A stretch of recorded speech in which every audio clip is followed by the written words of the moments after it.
Welcome back नाज़रीन। Bulletin की शुरुआत में अवांखे ख़बर ॾियूं। ट्रांसपोर्ट खाते जे मुसाफ़िरनि खां वधीक भाड़ो वठंदड़नि ट्रांसपोर्टर्स ख़िलाफ़ कार्रवाई कई वई आहे। 300 खां वधीक मुसाफ़िरनि खे 2,11,000 रुपया वाधू किरायो वापसि करायो वियो आहे। अहम ख़बर अवांखे ॾियूं पिया। ट्रांसपोर्ट खाते जे मुसाफ़िरनि खां वधीक भाड़ो वठंदड़ ट्रांसपोर्टर्स ख़िलाफ़ कार्रवाई कई आहे। 300 खां वधीक मुसाफ़िरनि खे 2,11,000 रुपया वाधू किरायो वापसि कयो वियो।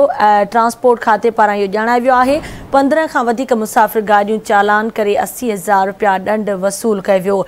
कराची हैदराबाद में 1 लख रुपयनि खां वधीक ॾंड विधो वियो। सेक्रेटरी ट्रांसपोर्ट जो इहो चवणु आहे। अवांखे अहम ख़बर ॾियूं पिया।